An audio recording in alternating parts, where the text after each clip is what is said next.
എന്താ രാമേന്ദ്ര പ്രശ്നം? പ്രശ്നം പറഞ്ഞാൽ ഭയങ്കര തമാശ. അയ്യോ, എന്റെ ജീവിതത്തിൽ ഒരിക്കലും വരില്ല. പിണറായിയെ എല്ലാവരും മടുത്തു. പിണറായി മാത്രമല്ല, അദ്ദേഹത്തിന്റെ ഭരണവും മടുത്തു. എന്താ ഉറക്കം വരുന്നു.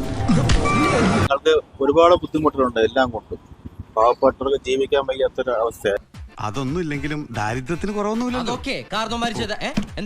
എന്റെ അച്ഛനും അമ്മയൊക്കെ കമ്മ്യൂണിസ്റ്റുകാരായിരുന്നു. അങ്ങനെ പറഞ്ഞു കൊടുക്കണേ. അച്യുതാനന്ദൻ എന്ന് പറയുന്ന ഒരു സഖാവിനോടൊപ്പം ഈ കമ്മ്യൂണിസം തീർന്നു. കാരണം ഇത് ഗുണ്ടായിസവും ഈ ഭയങ്കര പ്രശ്നമുള്ള ഒരു ഇതായി പോയി. ഇനി ഇവിടെ നിന്നാൽ എന്റെ പണി പോവും. ഇവിടെ അത്രയും ജനങ്ങള് വെറുത്തിരിക്കുകയാണ്. കാരണം ഇത്രയും ഒരു നെറിയിട്ട ഭരണം നമ്മളെ കേരള ചരിത്രത്തിൽ ഉണ്ടായിട്ടില്ല എന്നുള്ളതാണ്.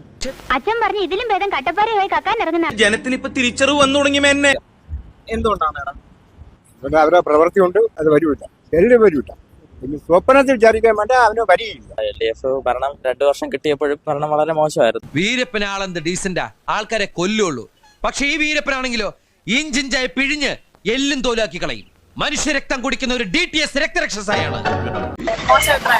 ആദ്യം കൊള്ളായിരുന്നു, രണ്ടാമത് കിട്ടിയപ്പോ അഹങ്കാരം കൂടി. വിജയ, നിനക്ക് അഹങ്കാരം വളരെ കൂടുതലാണ്. അയ്യോ, ഞാൻ ഒരു പാവല്ല. വിളിക്കുമ്പോ ഈ നാട്ടുകാർക്ക് എല്ലാം അൽഷിമേഴ്സ് വന്നിട്ട് എല്ലാം മറന്നു വരുന്നത്. തൽക്കാലം ഇത്രയും മതി. ബാക്കി തെറി ഞാൻ നിന്നെ ഇടയ്ക്കിടയ്ക്ക് വിളിച്ചോളാം. പൊട്ടാടാ ബധിര.